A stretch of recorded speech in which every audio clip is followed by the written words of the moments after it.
Not yet. Okay. Good morning, ladies and gentlemen.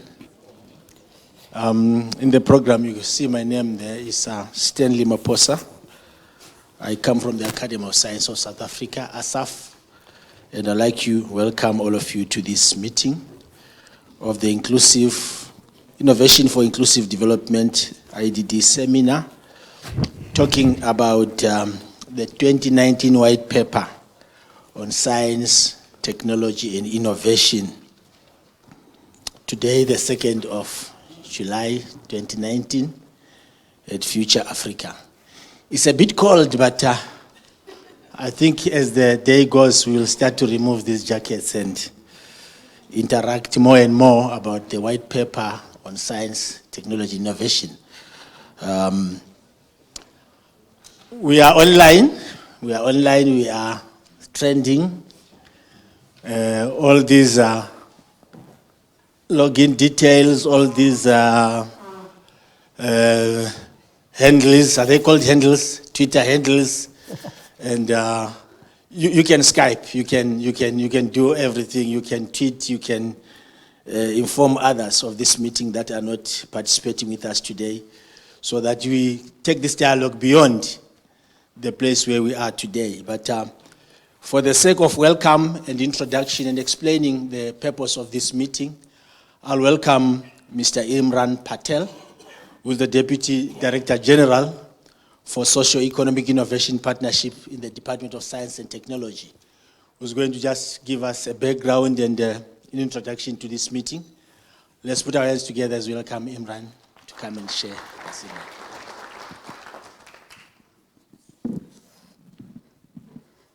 Thank you. I've been mic'd up, so I can just talk, but it's difficult. I normally have to have something in my hands. Good morning and welcome to the Innovation for Inclusive Development Awareness Session on the White Paper on Science and Technology. I'm not going to speak about the White Paper. There are people much more familiar, involved intimately with the process that can speak about that. I actually want to reflect on three things as things that I think needs to help set the tone for this particular workshop. The first is that I've been reflecting with big interest this debate about the smart city concept, this big smart city. Are people able to hear me? No? Or should I just become familiar with this? All right, where's the... All right. Hopefully it will catch in both ways. I've been reflecting very much, and I think this audience, because one of the areas of focus is the whole sustainable human settlement space, and it would be good to get a sense from people if I stay around. I have another workshop just here, which I will also speak about. But I've been watching with interest this debate about the smart city concept. And I was getting a bit worried because all of the comments in the days coming after the President's State of the Nation address was very negative. And I kind of thought, did I misread this speech? Because, maybe I did, because I'm involved in the kind of economic cluster, and I could see the earlier discussions around industrial policy, which were quite significant, very clear, which sectors are we going to focus on, which is in fact a big step up, but people kind of focused on the last part of the survey. Thankfully, this weekend there was one article, and I kind of shared it with my colleagues at an executive committee yesterday, which started to tilt the balance. Now, why I raise this is because I think we in the science, technology, and innovation space and with the white paper are allowed to dream, to test, to push the frontiers. But at the same time, what we need to do, and I think this is going to be the challenge for the commissions, is we need to think about the basics. What are the key factors that will impede any efforts to use innovation effectively? So that's the kind of first point, and I'm hoping that debate is not yet, hasn't fully run its course. I'm hoping out of this workshop we'll also get alternative voices, because the President called for a dialogue, for a discussion. How is it that we kind of reimagine and leapfrog. And why people haven't picked up on the leapfrog argument, I'm not too sure. I think part of the reason is we haven't done our work in this kind of science, technology, and innovation community.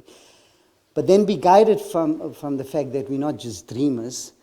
We can push the boundaries. We can think about how to do this in ways that are small-scale pilots. You know? How can we start? What exists already amongst the players in this room within the Science Council that we can leverage and learn from and help contribute, because that's not a particular, it's not a short-term vision. I personally think it's something that we need to consider in this country. We have to think about it. Because many of the things on the white paper will, again, we can get locked in the trap of saying, why you want to think about the circular economy and the fourth industrial revolution in the way that you're thinking about it. We've got more basic things to fit. So the first lesson I want to leave with people is I'm hoping that the commissions will demonstrate that balance. And again, just to close off the story, because I was kind of following the narrative, I'm a public admin person by heart, so I was trying to watch this. And then the president's response was, in fact, I think a lot more powerful than the original SONA, because it kind of put in place the context of how you have to kind of think about this here. So the first thing I'm hoping that will come out of the commissions is this thing about being ambitious. Where can we drive? How can we support it? Because we have the space, and we can give you the space as a science and technology, and the space has been created for you through the white paper. But at the same time, if you only do that, we run the risk of being the dreamers only. We need to say, what can we fix now? Some short-term measures. So that phasing in is very important. The second issue that I want to raise is that increasingly, and again, I want to reflect on the kind of political discourse that has been emerging over the last, at least last 2 years. And that is this very strong narrative around partnerships. It's one of the key things in the Minister's Forward around the White Paper for Science and Technology. And it comes across in the State of the Nation address, and even many of the kind of responses from other ministers. And that, in fact, has to characterize where we're going to. And part of the issue is that we haven't cracked the coordination question, which is something that's going to come up, I'm sure, as part of it. And I don't think the coordination is one massive big coordination. I think the white paper has correctly identified that coordination is a series of things, and it's not just institutional, it's mindset. It's the willingness to kind of work, and this is where I want to kind of leave the engagement. Just to illustrate, I had to ask for another meeting to be postponed, which is happening here with Microsoft, Development Bank of South Africa, and an NGO called Safe Hubs. We're looking at a network of outreach centers. And that is, in fact, partnership in action, because it's a diverse group of people that have come to, and each of those institutions, because we've just signed an MOU, came to the realization that on our own, we're doing great work, but we're not having the kind of scale and impact that we need to have, taking into account our developmental challenges. But this does call for us to really reflect deeply, even at the level of our characteristics and what motivates us, because it's natural human tendencies to see the world with you at the center. And so we need that kind of, scientific moment where we realize that Earth is not the center. We're going around the sun in a way. And why I raise this is because in this space there's a lot happening. There's a lot happening, even in the narrow domain of innovation, for whether it's human settlements or it's service delivery or inclusive development. But where we haven't cracked is, I think, the mechanisms for ongoing systematic coordination. And from our side as DST, and I haven't really consulted my colleagues around this here, but in other forums I've been giving the signal that at least those things that are within my jurisdiction or power to shape and change, I'll be the first to change. If we're saying, yeah, here we have something, we've been publicizing it, we think it's the greatest stuff, but the meeting I'm just talking about, those are plans that are much more deeper, more resources than what we have. So some of what we need to do can be realigned. And we'll be the willing to do that in a sense. So even in these discussions, and that's why we are talking about the decadal plan, it's going to be a process of iteration. Where things are working, let's build on what's working. And where things are not working, let's agree.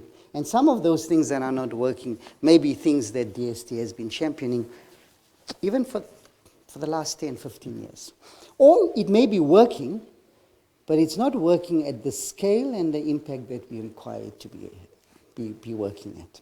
So that's the second thing I want to give.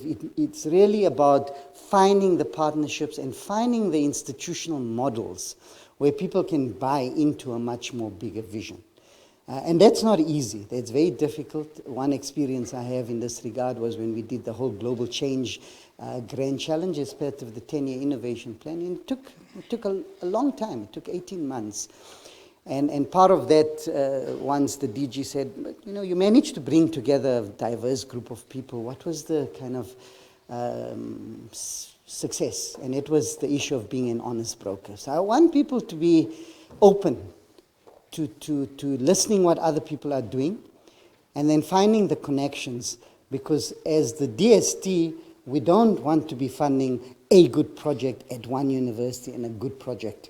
We want consortiums, and that's why we have things like the Centers for Excellence program. We want things that come from as wide a grouping of people as possible, linked to the fact that things are not narrowly defined. It's not just about the built environment, where you have to bring in things that are happening in another space. That's where we would want to do. Because, and I'll be the kind of last thing I would say. So that's the second message that I want to send. From the commissions, what we need to do is to see a fewer number of higher impact projects or initiatives where people are willing to also look at, and this is why this is an ideal time to do this, because institutions, universities, other government departments who are here, I don't know who's sitting here, we're all in a bit of a planning phase. So we have that small window of opportunity to say, let's kind of do this. And I think this is what is going to characterize the new administration, the sixth administration, is these big partnership projects. And then the final comment, and because time is up that I want to raise, is that we have to be a lot more deliberate about this issue of inclusion, especially in this workshop. It talks about inclusive development. And that calls for us to also analyze continuously what has happened. So I would charge my team and Asaf to do this. Once this workshop is over, look at the register. Who came? Very importantly, who didn't come? And who needs to be part of this conversation? Even outside of the community that sees itself as having the solutions. So that we are a lot more able to internalize key stakeholder groupings, whether it's the trade unions, whether it's youth, whether it's women, etc. We need to understand, are we bringing into the conversation those things? So even after your commissions and you come up with a plan, we may have to follow that up on Kantla and others with further engagements with very targeted groupings to say, does this work for you? Because we're not doing things on our own. So this inclusion thing is not just something we've put in the white paper, or partnerships that we've just put in the white paper, or transformation that we've put in the white paper.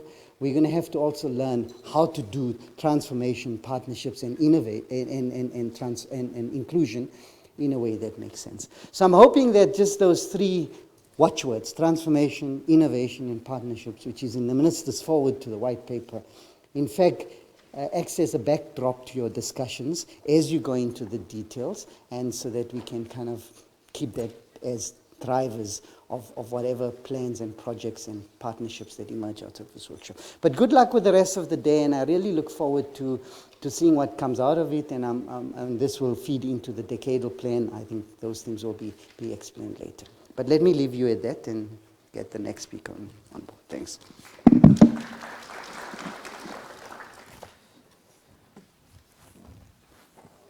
Thank you so very much, Mr. Patel, for those good words.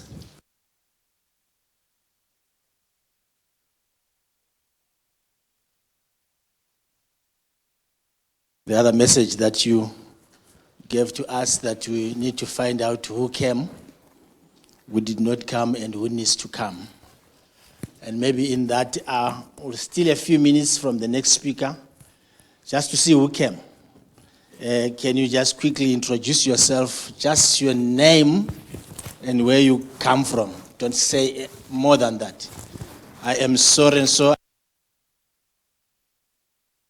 Speak up. There is some recording that's happening so that your voice can be heard as well while they are setting up the next speaker. Maybe let's start from here. I am so and so from where? I am so and so from where?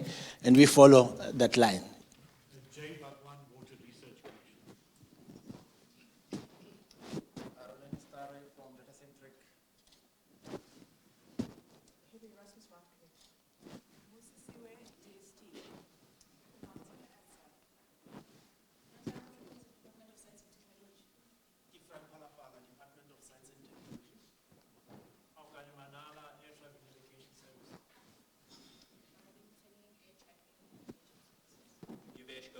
Air Traffic and Navigation Services. Genevieve Simpson, National Research Foundation. Louise Newton, Academy of Science.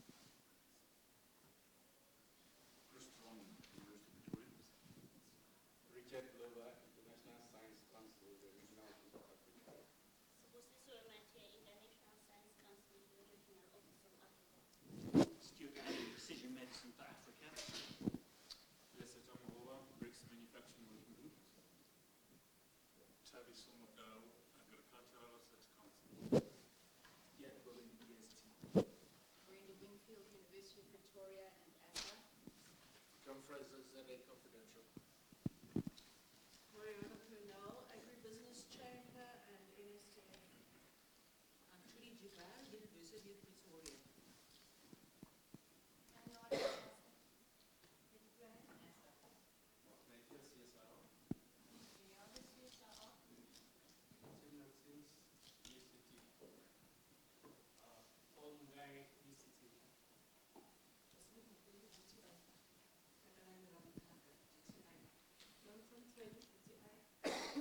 Ringomo, Motor Industry Bargaining Council. Last people were Rootstock Systems.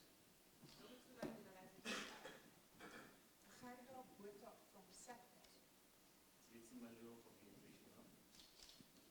Lucas Baker for Fakadom NPO. Chris from Energy Media Group.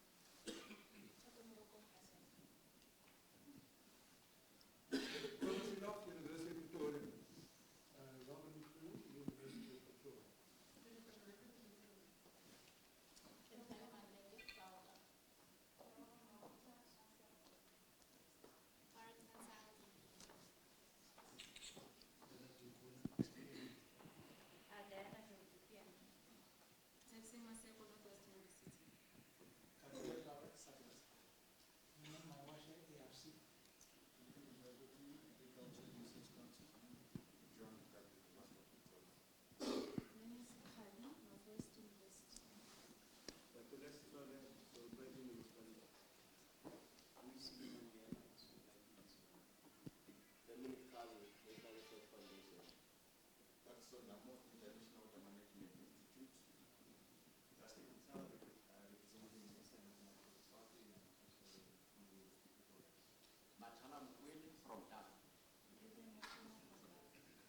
Mr. Duplessis, University of Pretoria. Letitia Cook, University of Pretoria.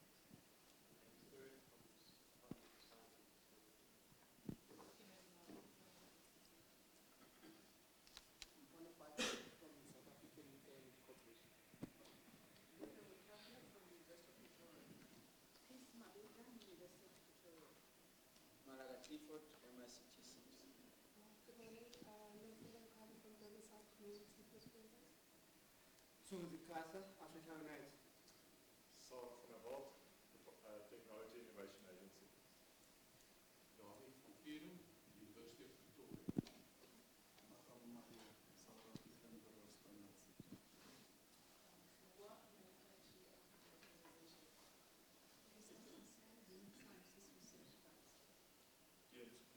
CSIR. Samsung Tempovi, SABS. Chair on Cities Law, Environmental Sustainability and the Northwest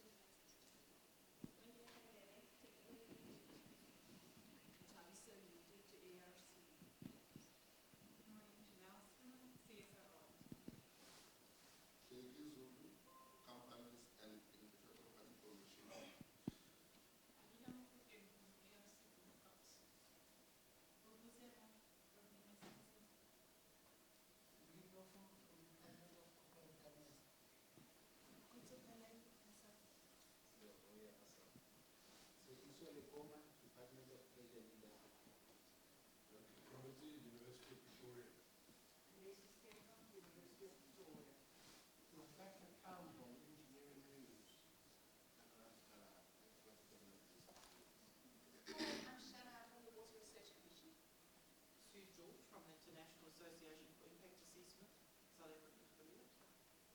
Janine, you came from South African National Biodiversity Institute. Abraham Thomas, Council for Geoscience. Precious Bukele, the Department of Science and Technology. Ashal Nurchan from TIA. Grant Crayland, the Innovation Hub. Justin Whitney, the Southern International Space Agency. Inaction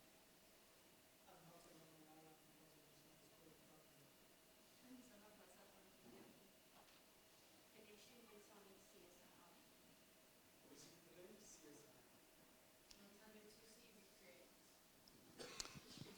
Thank you very much. I think Ashla Rusty, you will know who you are talking to. She is the Senior Policy Specialist from the Department of Science and Technology, and she will take us through the white paper of 2019. Over to you, Ashla. Hello, everybody. I'm going to ask somebody at the back to just indicate to me when you can't hear me anymore, because I noticed that Imran was very muffled. So is this fine? Okay. Thank you very much for this opportunity to talk about our new white paper on science, technology, and innovation. It was approved on the 13th of March by Cabinet. And as far as I know, that was not a Friday. So we remain hopeful.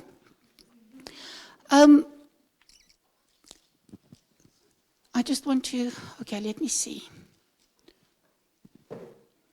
Can somebody?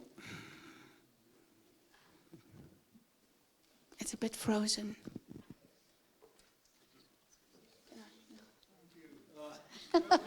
That was easy.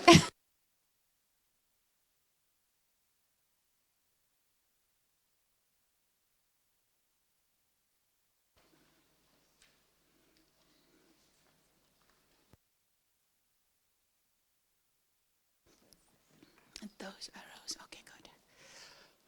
Okay, now, of course, first of all, we just need to quickly reflect on why a new policy. And if I give you information that you already have, what I'm meant to do is just set the scene for the discussions that you're going to have later. So I'm going to run through most of the issues in the white paper at a very high level, and then you will be focusing in on particular issues in your discussions. So the one thing that we know is that the white paper on science and technology, the original one, was more than 20 years old, and in the past 20 years, we know that the world has changed considerably. And so, along with other countries across the world, we are updating our SDI policy capacity and our responses. The other thing is that we have been conducting at the DST continual review of the NSI and the performance of the system from as early as 2008 with the OECD review of South African innovation policy. Also the ministerial review, and then in 2016 and 2017, 2 studies by the National Advisory Council on Innovation. And what those reviews showed us is that there's been a lot of progress by DST and also some other government departments, but there are significant challenges that remain within the SDI system. And therefore, the bottom line, if we want to be honest with ourselves, is that despite all of this progress, that the national system of innovation has not really yet fully lived up to its potential in supporting economic growth and our development challenges. So, as Imran said, if we look at the white paper vision, which is science, technology, and innovation, enabling inclusive, sustainable South African development in a changing world, there are a number of words that stand out there. I think the important one is inclusive. Then obviously sustainable, although you could argue that it can't be sustainable if it's not inclusive. But we wanted to lift that out. And then the issue of a changing world. Policy these days need to be much more adaptive. We need to be able to change quickly. So we need to be able to adapt to this rapidly and increasingly rapidly changing environment. So when we did the white paper, and I know many of you were part of the sessions that we had, and you basically helped us draft the white paper, what were the problems that we wanted to address overall? And those you could translate into the objectives of the white paper. Now, the first thing that we said is that in South Africa, we need to instill a culture of valuing science, technology, and innovation. And that does not only mean that at school level, children must select science as a career option, but it also means that even within government, the discussions around science, technology, and innovation needs to be held at the very highest levels of government. So that government can value the potential of STI to meet, for instance, the NDP objectives.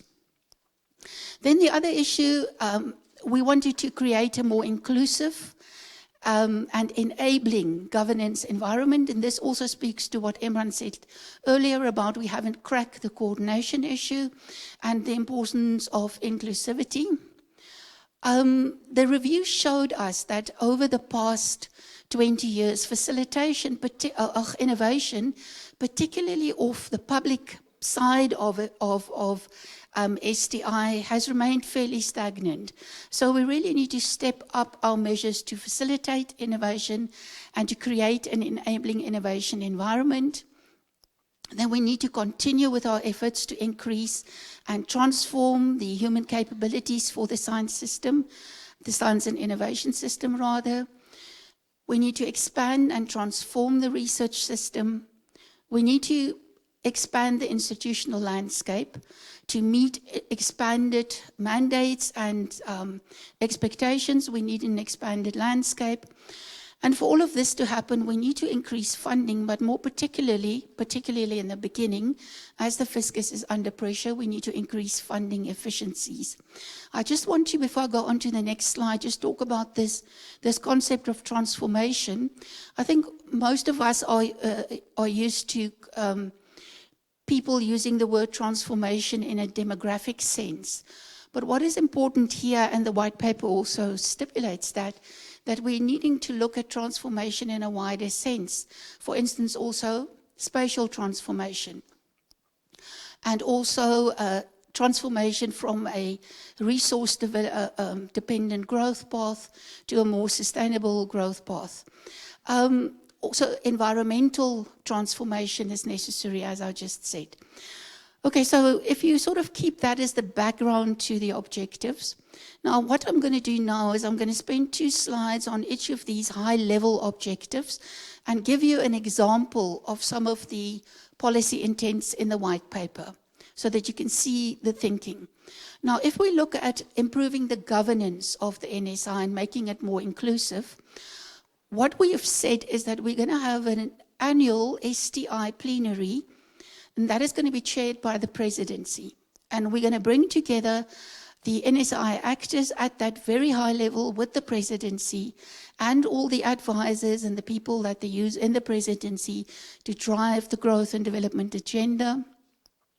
And at that level, we want to discuss progress on NSI issues and also the needs of the NSI, resources, what can we do to improve the outputs of the NSI. What we also need in the second instance is that across government and across society, policies need to strengthen each other. This issue of policy coherence, we can't have policies frustrating each other. So we need to adopt via a ministerial STI structure that will be chaired by the Minister of Science, Technology, Higher Education, Training, Science and Technology, to adopt what we call an innovation compact, to make sure that across government and societies, these policies support each other, they don't frustrate each other, and that we use this structure to secure resources for the system and to approve the planning across government. So we all know what everybody is working towards, and we know that across government we need to find the resources. Now, obviously, if you have that ambitious set of governance instruments, then you need to feed them with the right kind of information. And you will recall that the Ministerial Review Committee called for a dedicated NSI M&E body. So what we're going to do is we're going to use the National Advisory Council on Innovation to play that role, and they will also continue to render through the Minister of Science and Technology advice to government at large.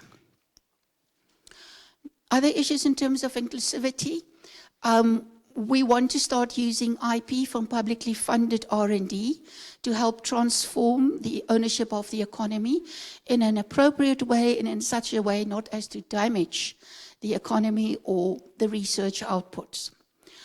The issue of gender is very important.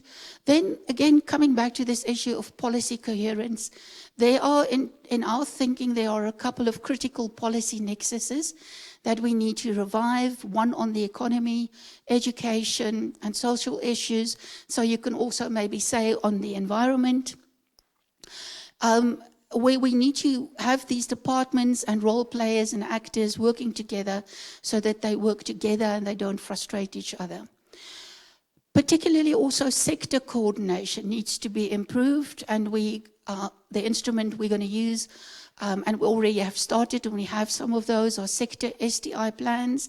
And what is critical here is that business needs to be involved, not only to be consulted at the end, but in drafting these up front, and often playing a leading role in these.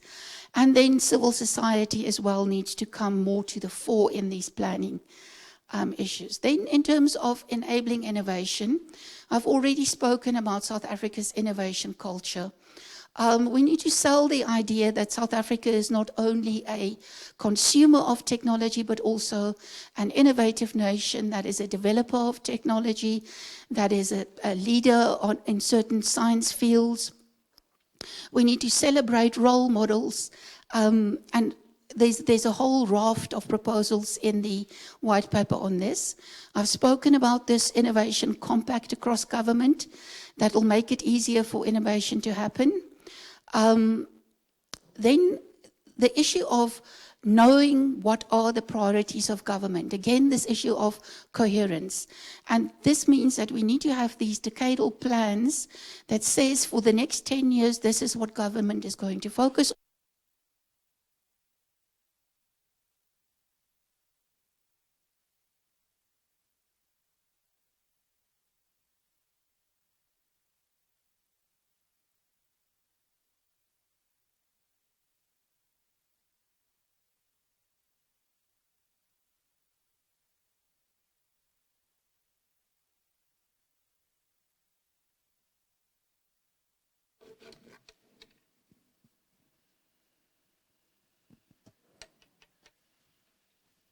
Hello? Is it working? Okay, thanks. Where were I now? Oh, the decadal plan, so people know what the priorities are, and so that we can, particularly for research and development, we can fund across a longer term horizon. Then the innovation incentives, there are quite a number spread across government. Those need to be harmonized so that they work together better. And then this issue of broadening the policy focus beyond R&D and also looking at other forms of innovation.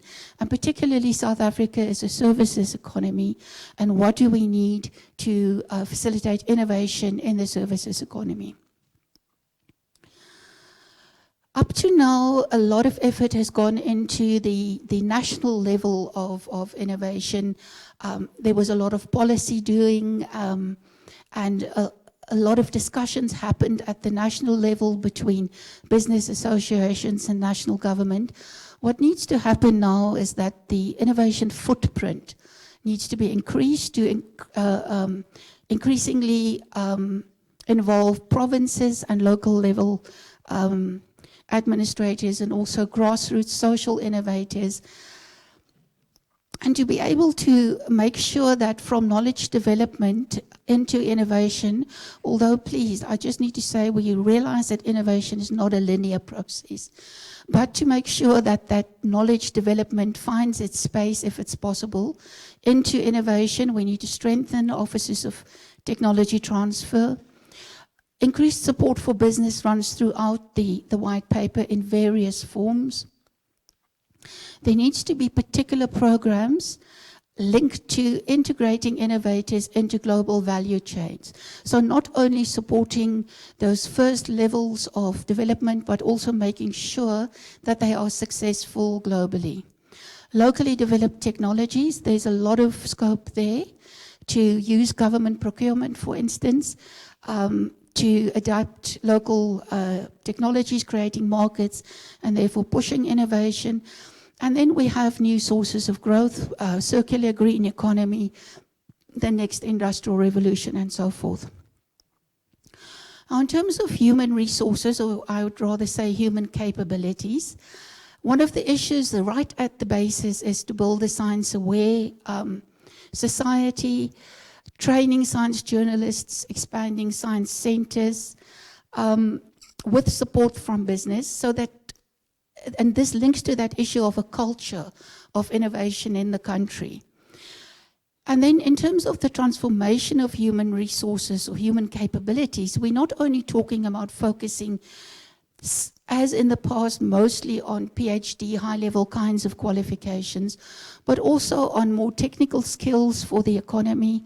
We are also talking about early childhood development, to start developing scientists, and scientists, not only natural scientists, but at that level already.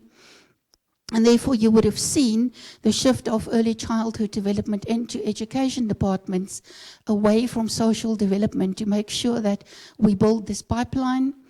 And then, of course, the big problem is that with people being so mobile, how do you retain research in the higher education system? And running across all of this as a cross-cutter is international collaboration, science diplomacy, because you know that those are the activities of government departments that also create a lot of research opportunities, training opportunities abroad. Now, in terms of the research system, our research system, the knowledge development system, is actually very productive for its size. But if you look at the outputs, it's very much skewed towards the big six. And so the historically black universities, particularly, and also the universities of technology, we feel there's potential there to tap, and particularly what we call the silent majority of lecturers who do very little research. Now, what we need to do, of course, and I know that I need to be careful when I say institutionalize a research prioritization process, because clearly you need to create freedom. There must always be room for curiosity-based, basic research. But in order for us to be able to fund certain initiatives at critical mass, we must have some form of prioritization. And if we have these priority areas, then we can fund them better. And then when we say increase support for research, I want you to note that it's not only for developmental research or for research that leads to innovation. It is basically across the board. It is very much for basic research, but also for inter and transdisciplinary areas, and then particularly social sciences and humanities, not only as an observer, but also as a shaper of research processes and working with natural scientists and engineers. And then in line with global developments, culture of openness, open data, open science, and open innovation as appropriate. We need to always put that as a rider as appropriate. And clearly in South Africa, because of fiscal strain, we haven't been able to invest sufficiently in infrastructure, and particularly cyber infrastructure. So this is what we need to. And then lastly, if we look at, it's quite an ambitious agenda, but I think the case has been made that it's important for us to look forward, and a white paper typically looks forward about 20 years. And if you look at how much has changed in the past 10 years, you can understand that we need to, that this is not too ambitious, but we have to understand that without increased funding, very little of what we are thinking about is going to happen. So government is again committing to the 1.5 target of gross expenditure on R&D. as 1.5% of GDP.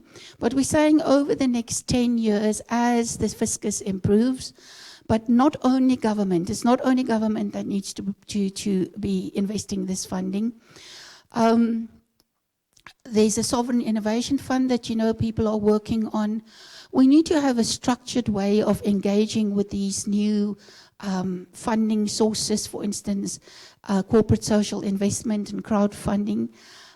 And then this is very important to us. The government departments have agreed, starting with national and then rolling out to provinces and local, that they will begin to set aside an appropriate percentage of their budgets for STI. And at local and provincial level, there will be a lot more focus on the instruments that facilitate innovation. When we talk about foreign direct investment into the country and the president sends out his envoys, it's also important that part of that discussion is about STI-focused investment into the country, and we need a strategy on that.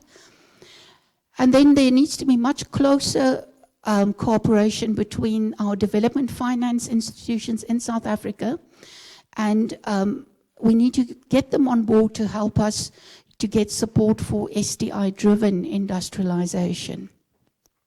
So we need to focus them a bit more on STI. I've spoken about the harmonization of the funding instruments to make them more efficient. But then critically also, and this talks to this issue of policy coherence, is that across government we need a way of making sure that we are applying the budget that we have in the best possible way. So we are working on a public budget coordination process, and this needs to interface at a very high level in government planning, right where DPME sets the budget mandate priorities, and also where National Treasury actually allocates the resources. So just maybe closing off this part of the presentation, I'm nearly done. I wanted to talk about how have we moved? What are the major shifts from 1996 to this new white paper?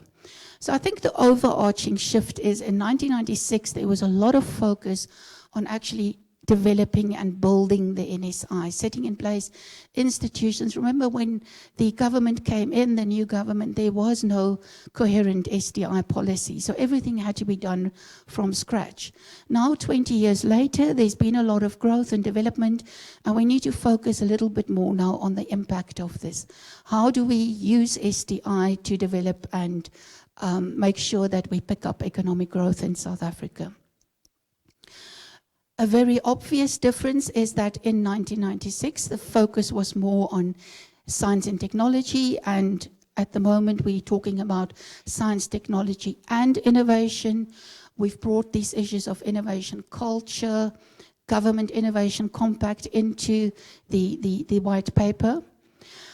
In terms of governance, we have moved in terms of issues around coordination, coherence, funding issues, but also in terms of setting up institutions to support rational decision making, like the NSI M&E function, the plenary at the level of the presidency, which is very high, and also this funding coherence across government. And then, as Imran said, partnerships. It cuts across everything. Funding, there's this one line I think is going to be one of the most useful lines in this white paper going forward over the next couple of years, this percentage of budgets set aside for SDI. Because, you know, SDI is always very easy to kick off the budget because it's not now that you need the money. So we need to make sure that we can have the funding over longer terms. And then whereas the 1996 white paper, just to show you how the world in the one way changes and also sometimes doesn't change that much. In 1996, we had a focus on the information society and environmental sustainability. We also have the same focus again in 2019, particularly on the information, cyber infrastructure, but the fourth industrial revolution and this move towards openness. Okay, so now last two slides are on how do we implement this white paper, because now, as Imran said, in a sense you can think of policy as government dreaming. But clearly government can't just be dreaming. We need to make sure that with all of the stakeholders and actors that we implement the policies that government has been thinking about. So we've literally just started working on a decadal plan. And I wanted to highlight 3 words in terms of this decadal plan for you. The first is that it is going to direct the implementation of the white paper. So where the white paper has got, for instance, where it says you need this overarching structure, the decadal plan will tell us how. There will be some guidance on technology focus areas, and this is very important. It's going to be collaborative, not only a DST document, and people such as yourself will be called at the right time to start making input into that document, not after the fact when it's already been developed. The inputs, clearly all of the plans of government, not only the white paper. And then I just want to mention quickly that NACI has just finished a foresight study, and the National Development Plan is going to be important. And this is the last slide. The decadal plan needs to tell us what programs are going to be prioritized, who's going to do that, where are the resources going to come from, and very important, how are we going to measure the success of those programs at a program-specific level. Thank you very much for your attention.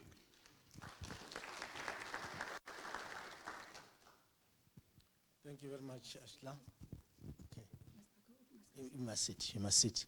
Thank you very much, Ashla, for this presentation. And I now open an opportunity for some few questions, and answers will come from Ashla and others that are here. You indicate by raising your hand, and there is a mic, I think, here, that side, that will enable you to speak and ask your question.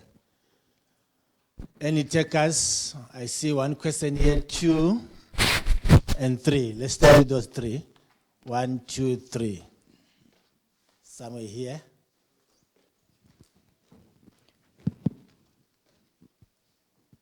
Thank you very much. I'm Kobus Ilov from University of Pretoria. I think this is outstanding. I'm very much encouraged by what you are doing. But I miss something. I miss search and reward excellence. Because what's happening, we look at many other aspects. I just had a look at my CV. I've graduated more than 40 PhD students that are black. And they are outstanding. One is a dean of our faculty already. So what I'm saying, white guys can do a lot in this area. And top universities can do a lot in this area. So I absolutely agree that the historically black universities should be supported. By support them by building collaboration. What I find, I cannot get any funding from the NRF. Because I sit at a top university, I'm white, I'm a male. So if you look at the scoring system, it falls down, down, down. I'm not cross with the NRF because the government looks how the funds are distributed. So what I'm saying is something that one should look at, where there is success already.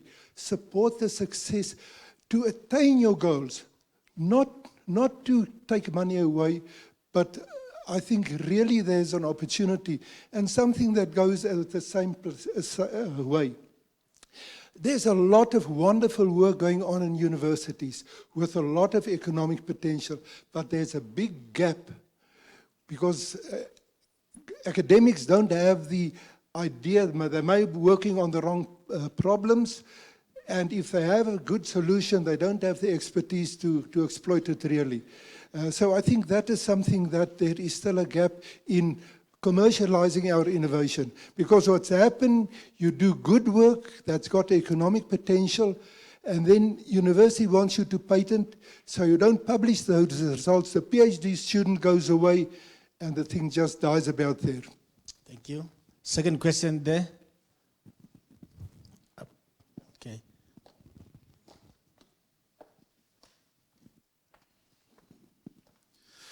Thank you very much.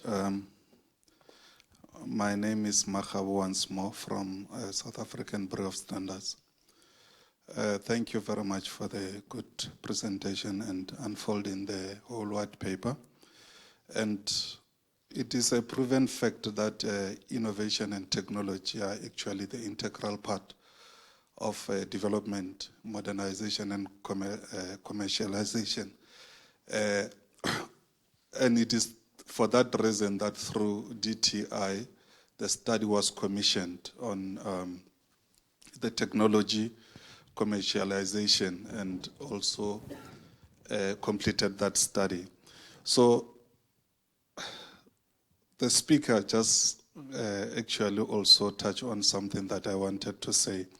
While we were doing presentation there, I saw something and noted that we are still having the policies that actually frustrate each other, and we are envisaging to integrate into the global value chain. But where I'm staying from SABS, we do have a committee on innovation management established 3 years ago, and prior establishing it, we had hunted the DST as the custodian of innovation in the country. And what the first speaker said here is what is actually happening around the globe on the very same committee that we are actually mirroring the activities of international standardization. We do have the document now that is actually developed on the idea management and also the strategic intelligence management and also intellectual property management.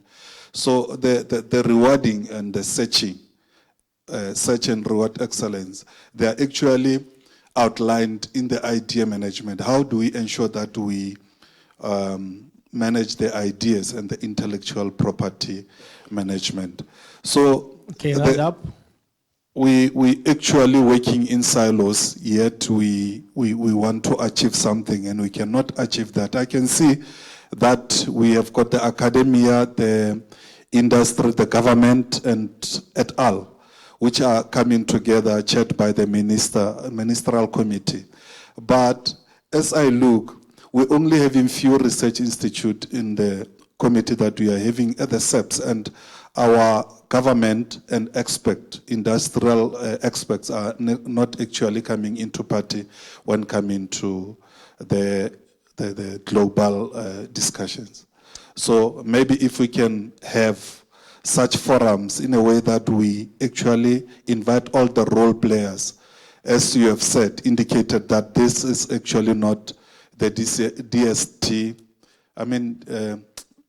Department of Science and Technology document. It is for the whole country to ensure that we're moving forward. The stage has been set, but it is us who are not actually coming to the party. Thank you very much. Thank you. Thank you very much. My name is Mos Matebula from Salt Lake Municipality. It's a quick one. I just want to check what are the breakdown with regards to the implementation of the plan itself. The phases that it's going to go through and so forth. Maybe you can just give us an indication of that, please. Thank you. Thank you. Over to you, Asla, to respond to the 3 questions.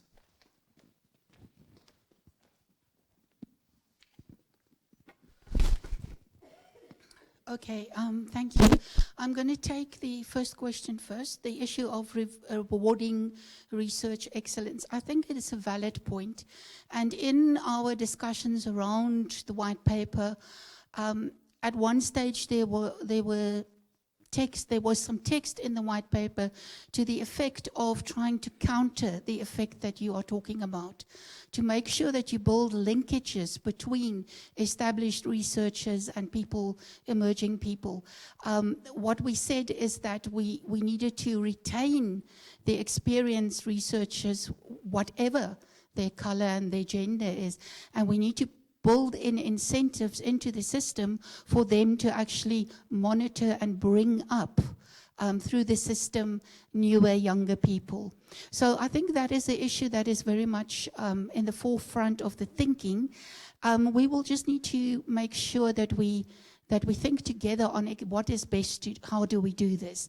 And I think as we go into the decadal plan process, we will be able to come up with particular programs, because it's no use having just an idea. You need to have something that you can measure. Around the issue of SABs and the innovation work that you've done, sir, and the fact that we're still working in South Africa in silos, that is very true. Unfortunately, and this is what we're trying to counter there, is that we need to bring all of the actors, the important actors on board, and how we need to do that, we will have to decide together as we do the the decadal plan, how best this needs to happen. But you know, I just want to caution that while it's easy to say we need to work together, there's also, we need to understand entrenched agendas, and sometimes it makes it difficult for people to work together. So there might be a bit of a storming and forming and norming phase as we bring all of these forums into what we call a policy learning space, so that we can see what people have been doing, what has been working, what can we take from that. That is actually one of the policy intents in the white paper, if you read it in detail. And then I just want to make sure that I understood you correctly. So you wanted a high-level overview of the process map of the decadal plan. Okay, so like I said, the decadal plan is going to be based on the white paper, the NDP, the foresight study that has just been completed, although the report has not been approved yet, and the plans of the new administration. So we are literally at the DST at that stage of looking at all of these and trying to define where we think there might be focus areas. Once we have that, then the next step is to have what we call sector-specific workshops. Part of what the colleagues need to do at the moment is they need to map. They need to map everybody who's involved in this area, the progress that has happened in that area. They need to tell us who owns this area, because clearly the DST doesn't own many of these areas. They don't lead in that area. So that is what we're busy with at the moment, this kind of mapping process. So when we have that map, then we know exactly which stakeholders are going to be able to help us develop which plans for which area. And so we're going to go then into what we call, like I said, sector-specific workshops, where we're actually going to develop the content of the plan. And then when we're done with that, then of course you need to go through all of the myriad of approval processes. Then we will go into public consultation. That'll go different from with the white paper. It's going to go into all of the main universities across provinces. And then when it's been approved there, then you need to start looking at government clusters in whichever form they're going to exist at that time, and then also cabinet committees and cabinet. And we are thinking of doing this over the next year or so.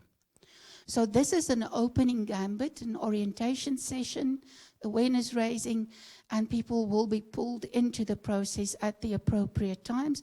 And then, of course, we will be communicating about this on the DST website, and there's nothing stopping you from putting up your hand or sending an input to us. Thanks. Okay, I think I have the liberty as the facilitator to give 3 more. And they should be quick, and not the early ones were long because they were the first ones. 3 quick ones, and then we will close it from there. 1, 2, I saw another one, 3. Okay. I've got the mic. Can I? You have the mic, start. Great. Hi, I'm Shanna. Thanks, Ursula. That was helpful. My comment is around NSI coordination and knowledge brokering. From what I'm seeing presented, there's a huge need for people doing work around the coordination of the NSI. That's both at the high level in terms of NSI monitoring, institutional coordination, but it's also around that emphasis in terms of science for transformation. And I saw the comments around IP and how do we really broker IP as a more productive input into the economy, but I think it's even more difficult when we don't have technologies and it's actually around knowledge that's in people's minds, and often that kind of science impacts processes around trust in people. My comment is that we need to find ways in the decadal plan, firstly, to prioritize the funding it takes to have these kind of silent coordinators at different levels within the system. And I think as part of that, we need to look at the monitoring and evaluation indicators around that kind of work, rather than just focusing on the science outputs, because if we don't put it in there, we can't kind of justify the funding and the partnerships behind that kind of space. Thanks. Yeah. Lesajam Roba from BRICS Manufacturing Working Group. I'd just like to highlight the implementation aspects of things. I think South Africa does really well in terms of R&D, but where we're really kind of stifled throughout the entire continent is where it comes to putting shovel to the ground. Key point would be the Grand Inca River. We've got the technology, but forever we've not been able to get there. So when we deal with policy makers, as scientists and innovators, we also need to be very clear about how they can assist us using some of their existing tools. Take, for example, would we have the same implementation problems if we made such a project in the land where it's on a national key point up front? Would we be able to do something like assigning it an embassy status where that land would be able to be a no-touch zone up until the completion of that particular thing, just to be able to aid in the implementation? You can't afford to have scientific ideas being stifled and budgets going over by 500% and still not being at a 30% implementation stage. If you can just sort that out, it would be fantastic. Grant Kraling from the Innovation Hub. Ursula, you mentioned something around the Sovereign Innovation Fund. If you could just share a bit more details around that, please. Responses? Shalala, thank you very much. It's a very insightful point that you're making. And you will see in the white paper, we're also talking, as Imran said, about coordination, not only in terms of committees, but also around values. One of the things that we have in the white paper is about setting up SDI units in relevant places so that you can use those units, particularly at even provincial and local development, to start, how can you put it, almost transporting an innovation kind of mindset into their work.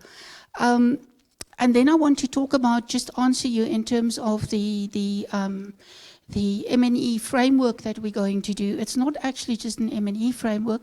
It's a monitoring, evaluation, and policy learning framework, and building exactly what you're talking about, that knowledge policy interface. So that work is going to be happening at the NACI space, and when we get to that stage, clearly these are the kinds of things that we need to consider.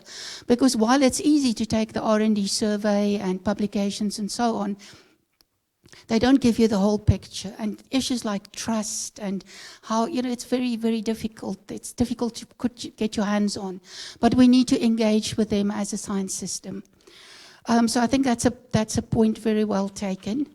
Then in terms of the manufacturing, I didn't quite get exactly the project that you're referring to, sir, but I don't think it's material.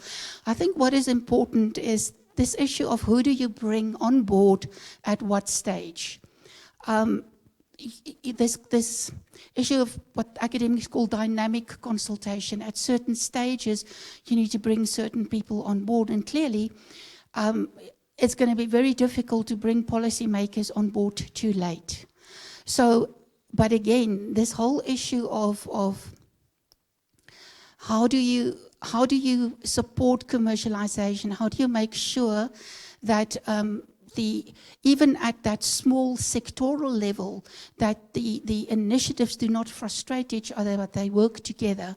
Those are issues that we need to come up with standard sort of almost operating procedures for these kinds of projects to because I think it's hugely frustrating for scientists if they've done a lot of good work and now they're running around trying to find a sponsor or somebody to take this work forward. So maybe we need to do it a little bit differently.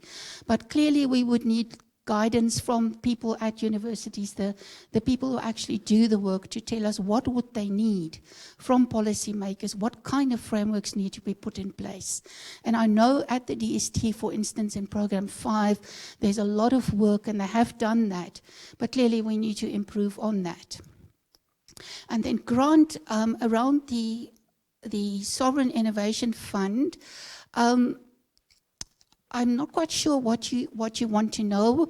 One, and two is I'm not intimately involved in that. Maybe Imran, I don't know whether you want to make some remarks on that. But I just want to, just before Imran does, I just want to say in the white paper there are 3 funds mentioned. The one is that General Sovereign Innovation Fund, and in that is also the issue of co-funding, matching funding, because that's been very difficult across getting matching funding, because treasury processes take a long time. They work in 3-year cycles, and clearly you don't have that much time almost. So that was the one fund, and then I wanted to say there was a fund on inclusive development that we also felt was necessary, and then an infrastructure fund sitting at National Treasury to make sure that the knowledge infrastructure is getting not just the back end of whatever seems to be left over from the budget, but consideration going up front. Imran, I don't know whether you want to add something on the Sovereign Innovation Fund.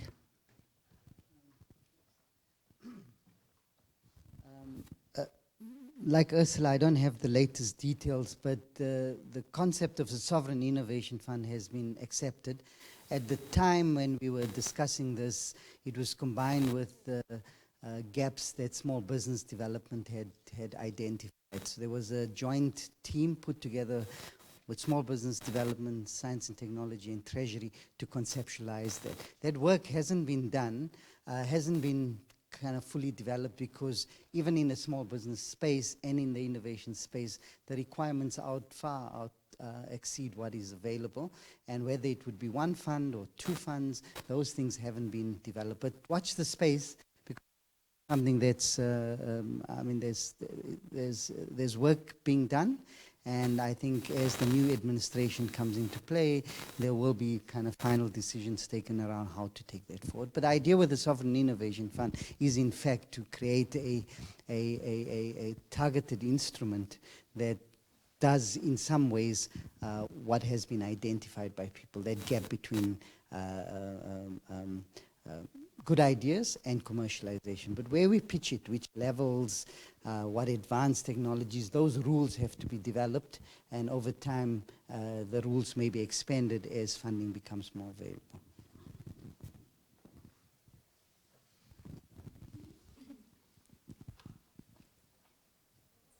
Thank you very much. I think as scientists we can also clap our hands for Asla for a good work done. Nonhlanhla Mkhize is in the house.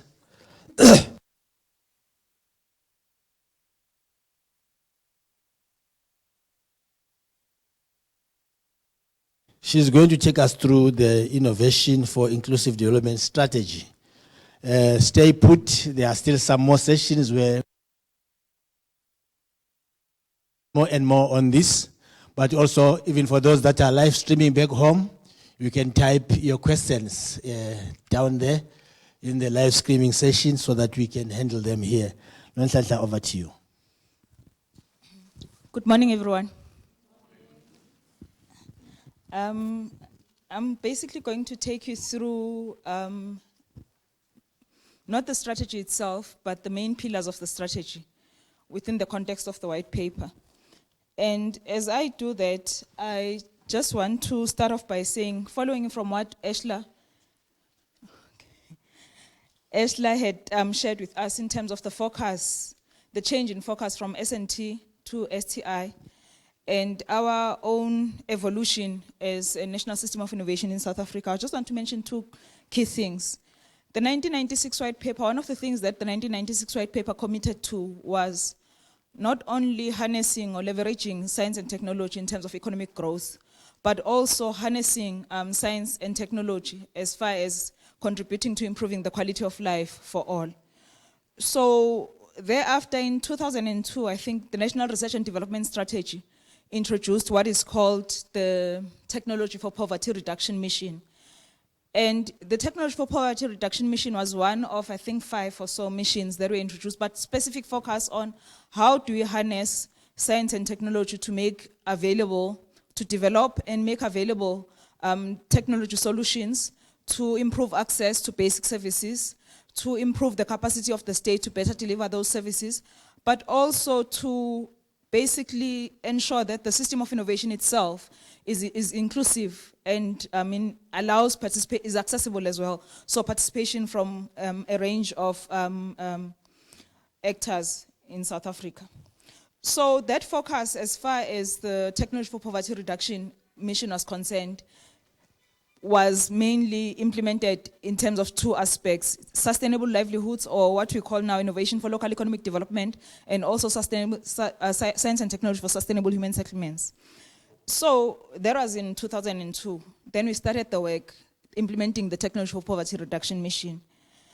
And in 2012, we had, South Africa had the first ministerial review report when, there was a reflection in terms of the performance of the system as far as the 1996 white paper is concerned. And one of the key things that came from that was, while, you had done reasonably well when it comes to big science, R&D, and there were still major gaps as far as the social aspect, just meeting in terms of science and technology contributing to meeting basic needs as far as access to basic services is concerned, but also an issue around, for those of us, colleagues who engage with us now and again, we know that when one asks in terms of the performance of the South African system of innovation, as far as R&D in the formal space, the information is there. There are surveys that are done regularly. But when one asks, how has the investment in science, technology, innovation contributed to improving access to sanitation as a service, or to water, or housing? Then you talk about case studies and. So the need to make sure that our monitoring and evaluation capacity or approach or framework is able to allow us to say, as far as R&D, the big science is concerned, we are able to come up with the numbers, but also we are able to, for our own purposes, be able to reflect and be clearer in terms of the impact of our system, of our investment in terms of transforming and attaining our development objectives. So it's just, this is big science and the reality that we have. We had colleagues here, I don't see Jennifer anymore in terms of the department, from the Department of Human Settlements. And when the ministerial review report came out, I think in 2012, we are also paying more attention in terms of emerging and converging technologies, the mega trends, and how technology continues to influence and transform the way we live and transact with each other. So it's important, colleagues, that even though this process is more of an awareness session, the intention for today is to just reflect on the white paper, the policy intents, and also because we've provided you, I think those of us who had not had access to the white paper, it is available on the DST website, and I think the ASAF colleagues had circulated it, that when it comes to actually working on the decadal plan, because the decadal plan is not a DST document, it's a national document, that you will be able to then respond and reflect and make sure that your interventions or initiatives are reflected or incorporated into the decadal plan. And it's important that as we do that, we are mindful of the, as I said, it's merging and converging technologies and how that's influencing the way we live. So going back to the Technology for Poverty Reduction Mission and the reflection as far as the white paper is concerned, and also the ministerial review report of 2012. As a department and some of our, working with our entities, we had to get to a point that, looking at what was happening within the country, in the region and globally, and the change in language and the change in focus also, and this notion of development that is inclusive of all. I know that, some of us, we use different terms. We say some talk about inclusive innovation, some talk about social innovation and other concepts. But for us, it's harnessing the science, technology, innovation system for reaching development that is inclusive of all in South Africa. but we can debate that. So as far as our own wording is, our own understanding in terms of the notion of inclusive development is, it has development that is focused on in terms of promoting access, participation, and benefiting in the investment from the investments of the science, technology, innovation system, but in a way that builds capabilities,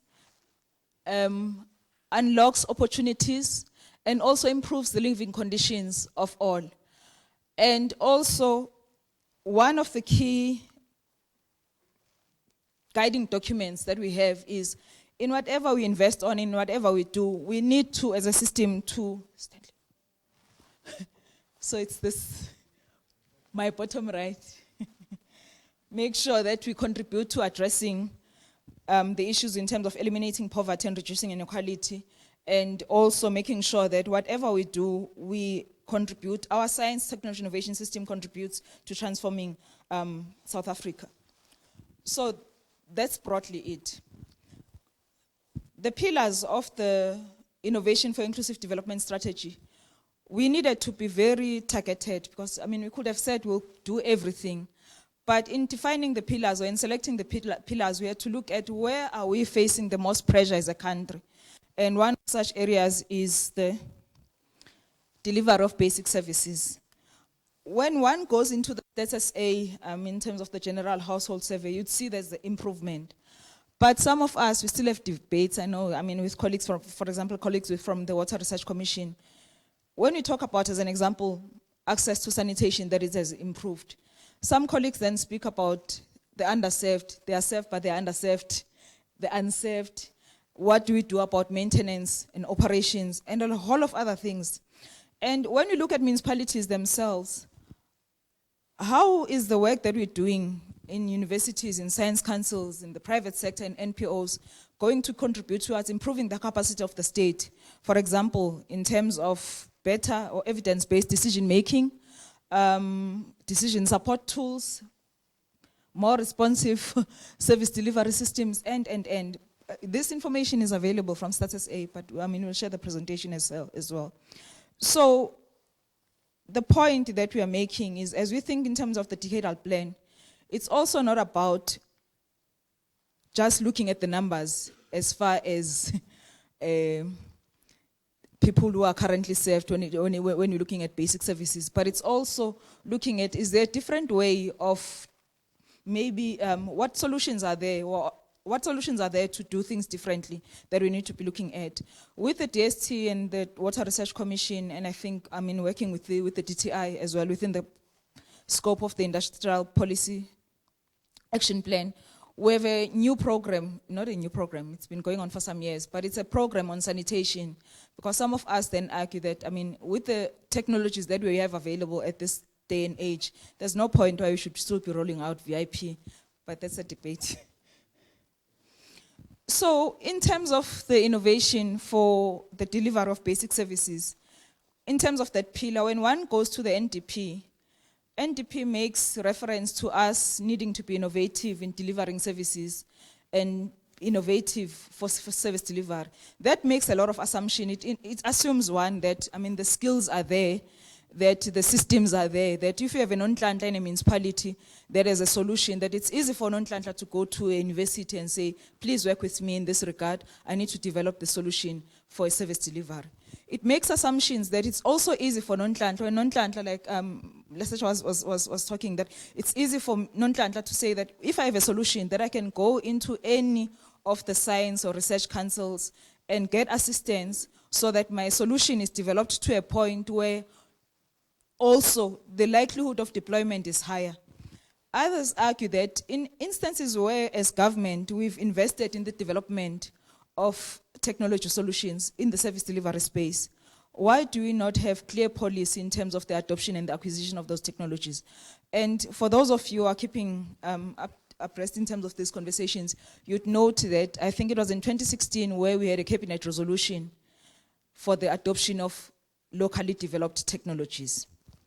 So when we look at the policy intents as far as innovation for service delivery is concerned, public procurement is key to enable the deployment and the acquisition aspect.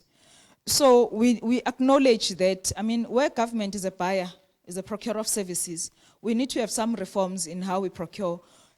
Others, I mean, the colleagues, we're working with colleagues from the National Department of Human Settlements. Now it's Department of Human Settlements, Water and Sanitation. Looking at a framework to fast track or advance the adoption of technologies in the human settlement space. So supporting commercialization of publicly funded IP, I will not go into all of them, but the key, I think it's this, my right, is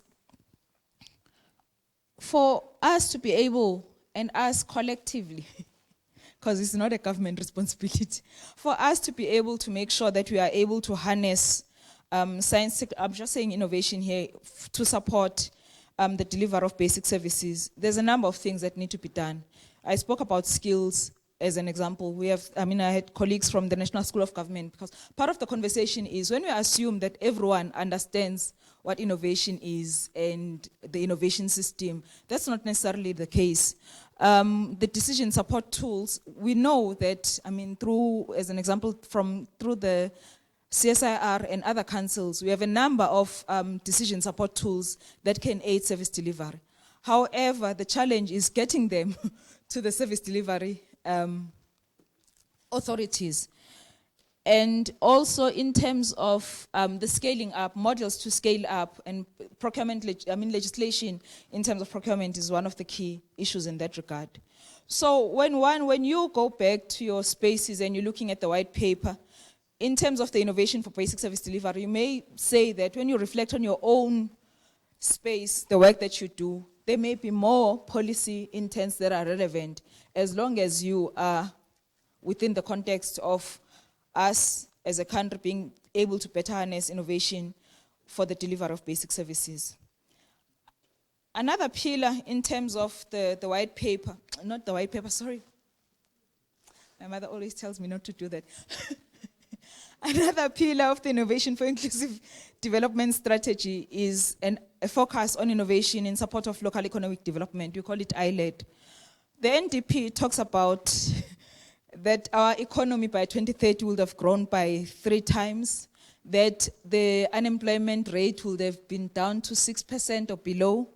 There's a number of things, I mean, we did, I think, in 2012 when we published our, National Development Plan. But within the context of the ILED aspect, one of the key priorities in this area of work is making sure that we improve the spatial footprint. I'll go into the policy intents, but it's making sure that everyone, regardless of where you are able to benefit from, one, the investments, but also participate in the STI aspect. So that's why we say that within ILED, I mean, the concepts that are relevant is also the issue of grassroots innovation, where we support innovations by and with, I mean, coming from your formal, outside the formal realms of innovation, but also inclusion and participation and access in terms of actualizing innovation opportunities. And that is key. I mean, if you reflect on the recent stats in terms of the levels of unemployment, I mean, I don't want to say it's depressing, but we also know that, I mean, when we engage with colleagues, a number of us say we have solutions, but they're not getting into the space. How do we work better to say that when you have an intervention that can be demonstrated and trialed, that we are able to do that? So as you look at the white paper in terms of now harnessing STI for local economic development, you need to reflect in that respect as well, with the priority of how do we harness STI from a local level, local, region, province, and national, as far as economic development is concerned. So we acknowledged that when we had the conversations with our stakeholders in the development of the white paper, one of the key priorities that came up was that we need to make the innovation system more accessible. So it's improving the spatial footprint of innovation in terms of infrastructure as well in South Africa. So access to, I mean, Gauteng talks about Ekasi Labs, and we have the Innovation Hub and other infrastructure. But it's not necessarily prevalent or something that you find in all the provinces. So it's something that we need to look at. So the local economic development is premised on three priorities. It's strengthening the local systems of innovation themselves. It's building, through building capabilities, capacities and networks. Introducing what we're currently doing as the DST with our partners. It's catalytic interventions in support of existing sectors. For example, agro-processing. We have a number of interventions or initiatives in that regard. But also making sure that we inculcate innovation in terms of the local economic development. The LED framework, the latest version, which Busi will tell you when you go into your commissions. Now, when you compare to earlier versions, there's a particular focus in terms of innovation. So the policy intents, when you read the white paper, they may not necessarily be clear, but as you prepare, because we will come back to you, those of you who will be willing to participate and in the engagement as we draft the decadal plan within the context of the IID strategy, that when it comes to local economic development, with emphasis on economic development, what is it that we should be doing?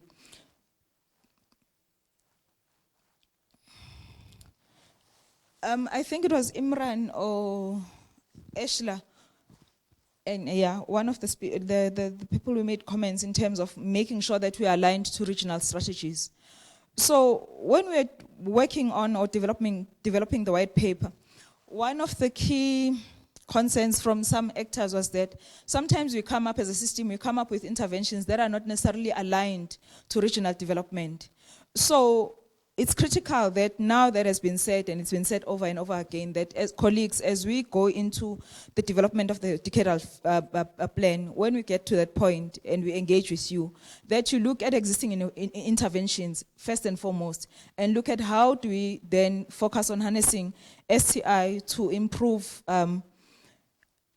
the performance or outputs or impact of those interventions. I just copied here the urban centers. I mean, it was a long time ago in terms of Gauteng. So the point that I'm making here is that in Gauteng, for example, if we're to talk about supporting social and grassroots innovation and increasing the spatial footprint, it's best to actually align with what the province is doing, rather than to start something like that is parallel or not necessarily aligned to a provincial strategy.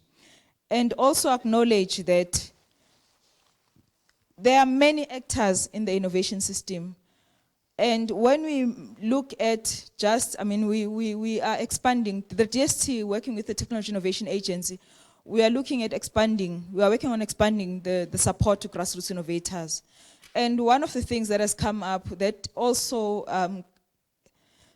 makes the coordination interesting is that there are a number of actors, number of support mechanisms beyond the state, so it's government and non-government, or actors, different actors supporting grassroots innovators.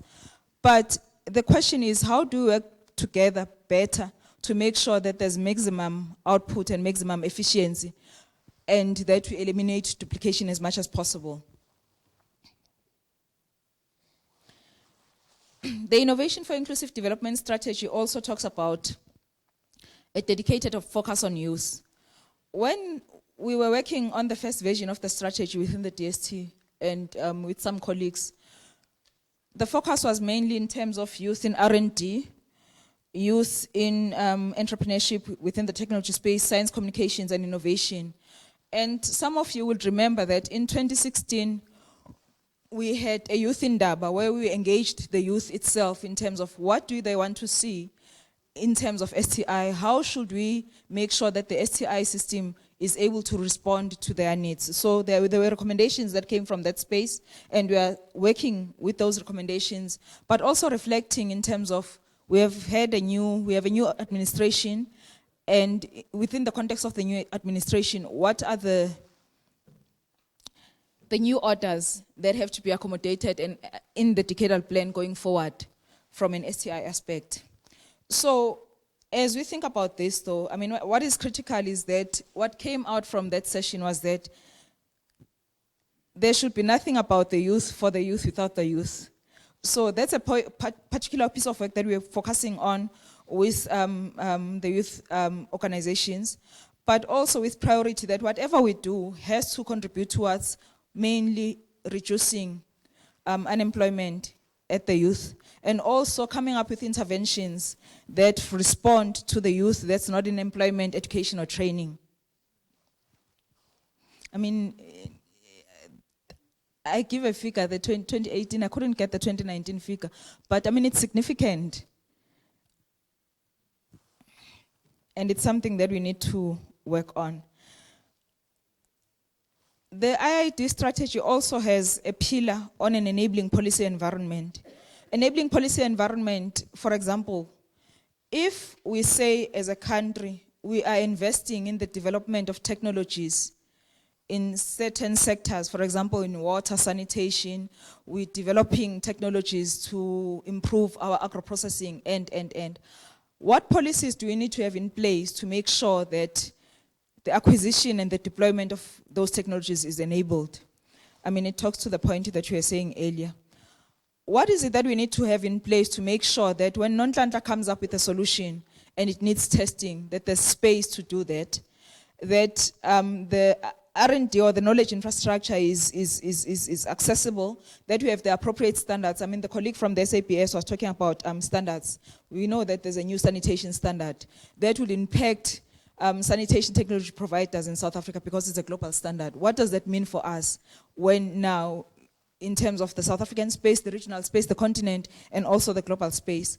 And as we have this conversation, we also need to remember that we are in that space, the age, on the phase, in terms of sustainable development goals. Wherein, as a country, we are a UN member state, we've committed as a country that we will leverage and harness STI for the development agenda. And I mean, the development goals, for example, the goal on water and sanitation, the goal on reducing inequality on gender, and. So it's still a very relevant conversation. And as we reflect or have these conversations, what is also important is that we need to think locally, I mean, in terms of our national development, but also the opportunities that lie beyond the borders of South Africa. Imran, I think it was him who spoke about the smart settlements.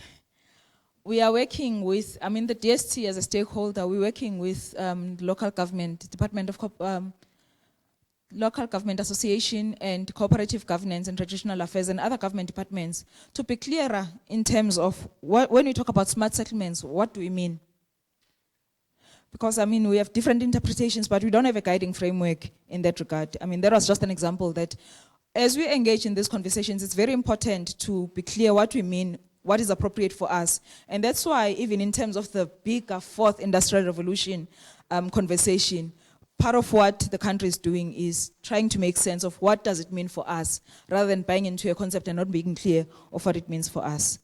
And lastly, it's the M&E, upgrading the M&E capacity of the NSI. We acknowledge that when it comes to your formal indicators in terms of R&D, number of PhDs we are producing, that's easy. There are systems that are in place to do that. But what about now us asking ourselves, what is the impact of our STI investment in terms of improving access to water for Nonhlanhla, sitting somewhere, for communities? What is the impact of our STI investment in terms of just improving the quality of life and improving the capacity of the state to better deliver on its mandate? And in that regard, I will go into my last slide, that part of also what we're hoping to do for the decadal plan, and also when we go into commissions today, is getting a better sense of, you don't have to do it today, but you can send an email through Tebogo in terms of your ongoing initiatives, availability of information, that we know that, I mean, one of the key challenges that we're facing as government, I mean, we have colleagues from the DPME, that when we look at performance, we're reflecting on progress against the NDP. Mostly it's government programs. It's not necessarily what happens beyond government. But we also know that from engagements that we've had with some actors is issues around, I mean, not the ease of sharing information, but it's something that we need to work on. We don't have a solution, but we need to find a way and means or a platform to say, how do we know what's happening beyond government, particularly in this space, and also opportunities to collaborate. And as you reflect on the white paper your own proposed suggestions in terms of the interventions for the policy intents. And on that note, I thank you.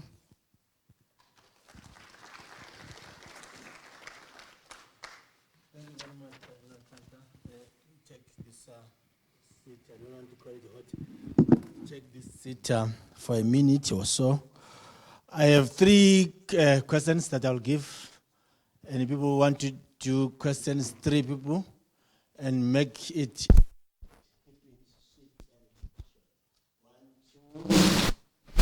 This side? Not yet. Okay.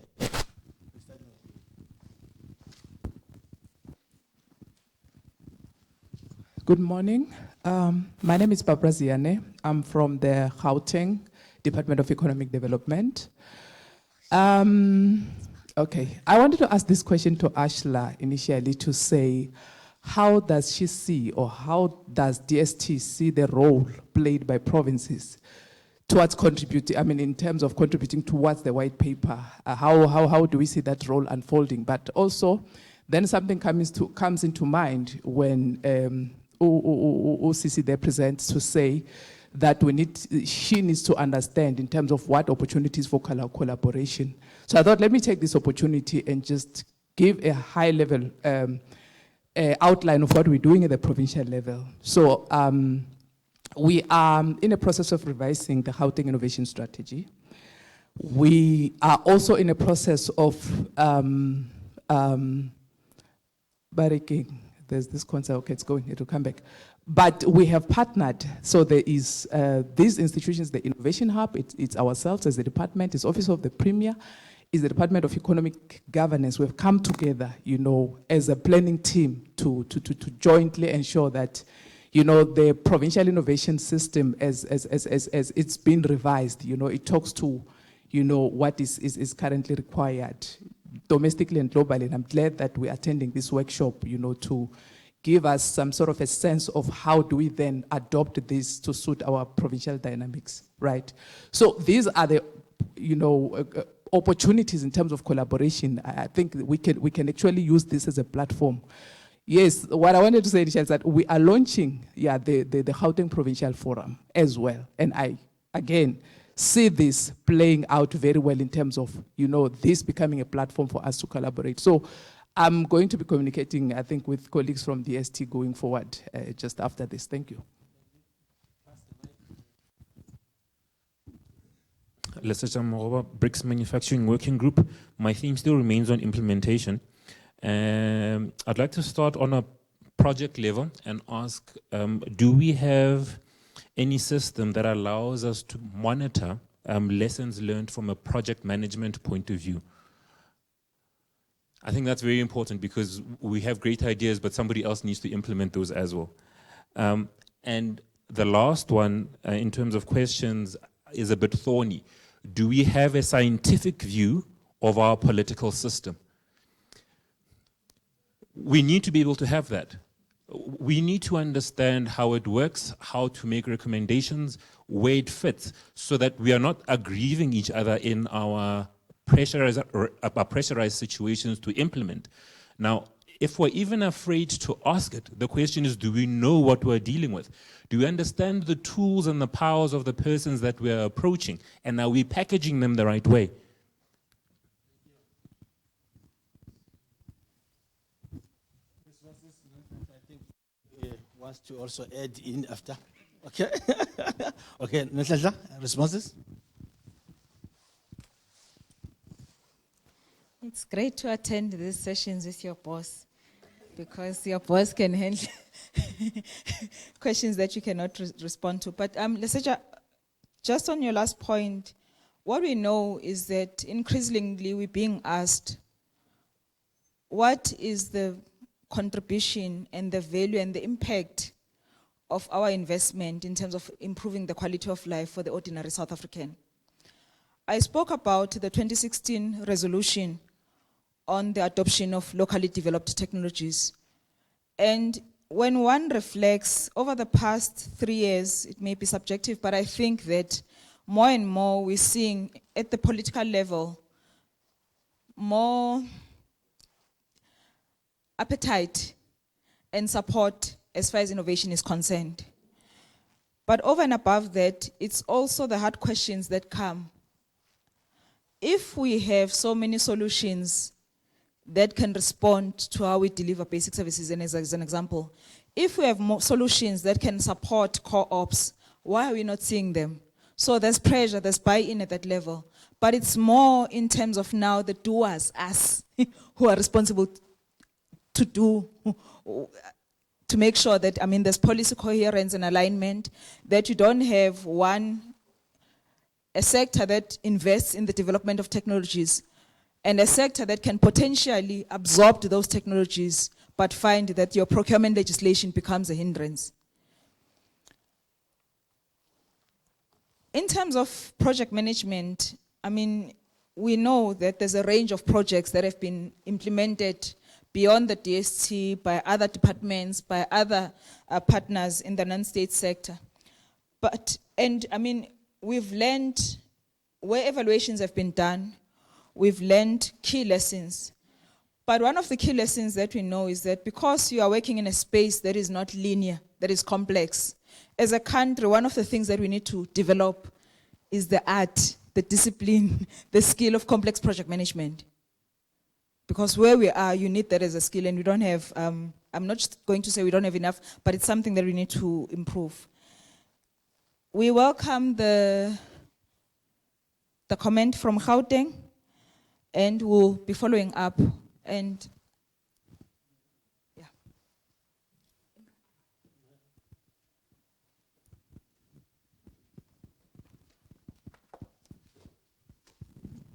Thanks. Just 2 comments on the Gauteng thing. We're already working with the province. In fact, I just got an email from Sunita. We met GCRO, and we met Resh, and we met Nalini, and the idea is to have a joint consultation so that we align areas of focus and responsibility. So thanks for that. We will kind of pick up that conversation and see how we link up much more effectively.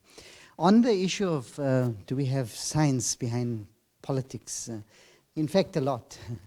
There's a difference, like Shana said, there's a difference between the information being there, the knowledge being there, the insights, and it being used.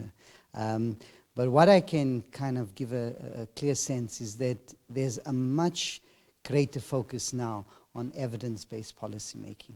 There's been a lot of, government has a well-developed now, and I think it's a legacy of the past 5, 6 years, 10 years, in fact, when we started doing proper monitoring and evaluation.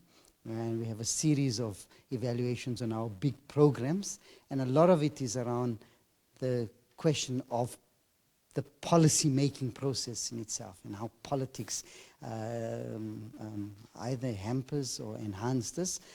But even though the science is there, it's not an easy problem to solve, because our political setup is complex and dynamic.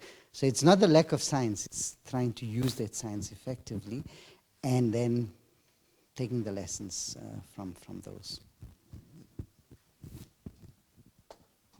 Thank you very much, Nhlanhla. I think she deserves another applause, Nhlanhla. Thank you very much. We are going to break now for 2 things. One for tea and also for the breakaway sessions. Let me introduce the sessions so that when we come back, we know where to go. There is a session that's going to be led by, as the chair, Mr. Eric. Is Eric there? Eric, raise your hand. Eric, because you raised your hand, you'll be here. Eric will be here, and the speaker will be Busi. Busi, are you here?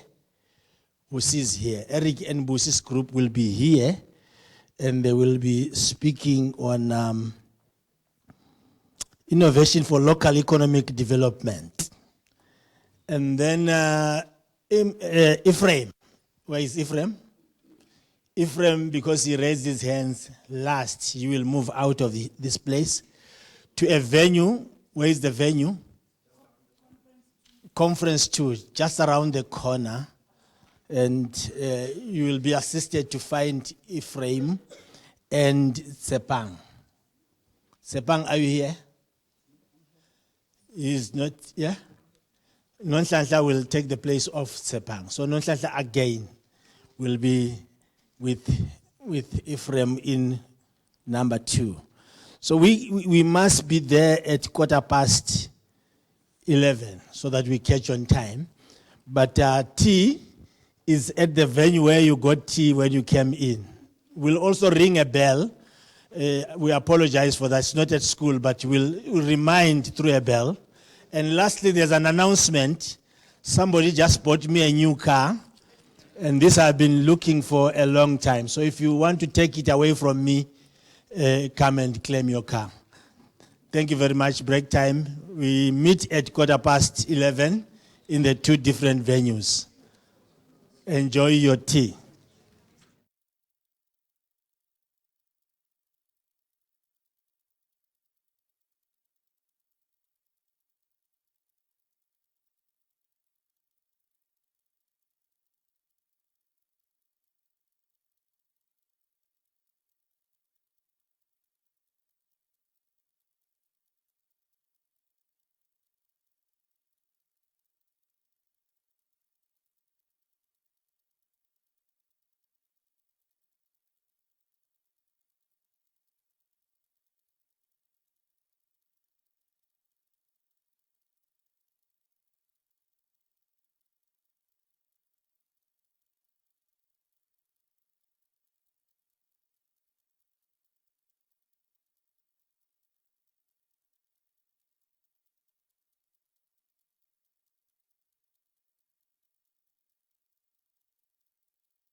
take off the recording, so bring your chair.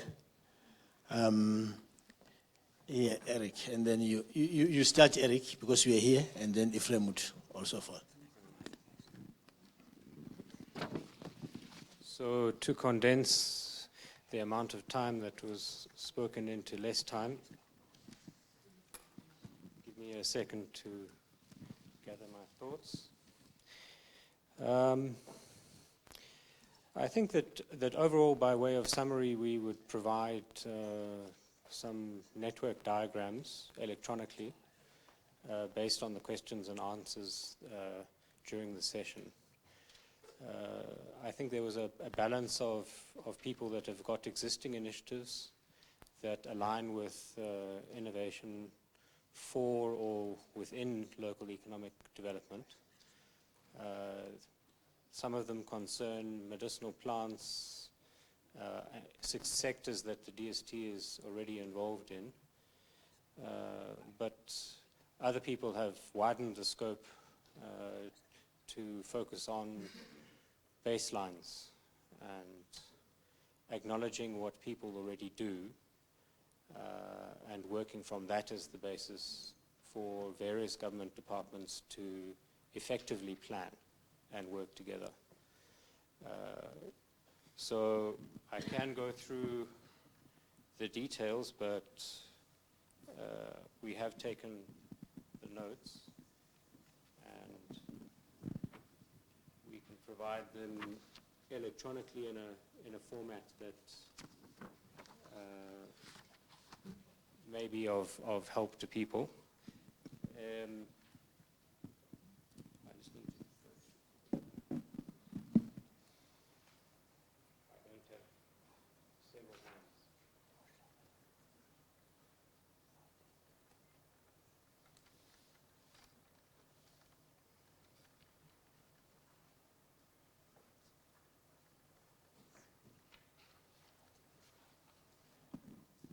So in general, I think that the idea of decentralizing innovation to local economies is accepted, but people mostly raise concern about the entry point for planning.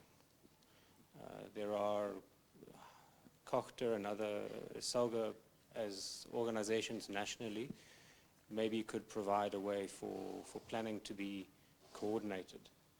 So as a summary, I think probably that's one of the biggest and most pressing problems, is how to represent the problems that people are experiencing and what is a priority in the short, medium, and longer term, and how to allocate budget and evaluate how to use limited resources. People spoke about costs and benefits of investments. And perhaps, I think, as government departments, it's one of the key problems. How to decide with limited resources, especially in rural areas where the lists of needs is long, how to decide how to use the available budget on economic development versus, or not versus, but in tandem with the service delivery mandates. So we can take that forward. Probably the lady who talked about language and the unworkability of local economic development plans for elderly people and people who don't speak English. The way that we present maps and spatial development frameworks and plans for the future, and even just the simple location of existing natural resources and infrastructure investments doesn't really encourage inclusion and good planning. From a lot of the LED strategies that people may have seen, there's quite a serious problem with the delay that the Surveyor General maps might have at a certain scale, but at a local level, at 1:10,000, or even at a neighborhood level. one of the ways to include people is to get them to describe their own space by drawing maps. Yeah. Oh, I see. So, sorry, one of the ways that has worked elsewhere in local government is to encourage people to map out their own locality and explain the knowledge that's embedded in that understanding of space and how resources are currently being used. It's not a bad basis for planning in informal settlements, and it's a basis for planning that could perhaps work in rural areas as well, but it's not often used. So I don't know.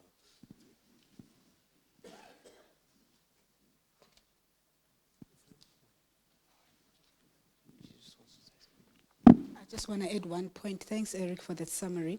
The colleagues expressed interest in participating, in the drafting of the decadal plan, and would like to know in particular how they send our inputs. So that is something that we'll then have to take forward and communicate at a later stage. Thank you.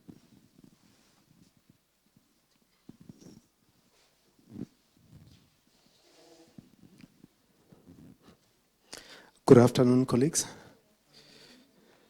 So, to bring those that were not in our breakaway sessions, just to understand how we went about it, we kind of looked at the policy intents of the white paper and kind of proposed what we think links to the unit of sustainable human settlements, shared it with everyone in the breakaway room, and then they gave back their inputs.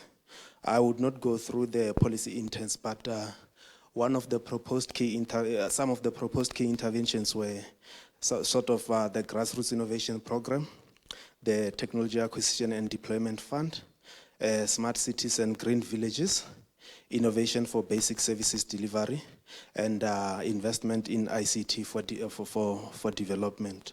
So this is kind of what was proposed to be the key intervention areas for sustainable human settlements when we look into the development of the decadal plan. So after these propositions, we asked almost the delegates to kind of give what it is that they think along the questions that were posed by Nonhlanhla. Those questions were sort of what is the focus of your organization and what are the ongoing initiatives? What do you see as the role of your organization and contribution? Any opportunities for collaboration? And proposed suggestions linked to the policy intents of the white paper. So the inputs we received were from a number of stakeholders, being universities, science sectors like your CSIR, we had DINEL, we had municipalities, government department, your DPME. But what was clear from the universities was that they are producing a whole lot of knowledge. They have skills necessary for the human settlement sector, to help assist the human settlement sector, to achieve all the goals that they have identified. So they indicated that they are more than willing to cooperate.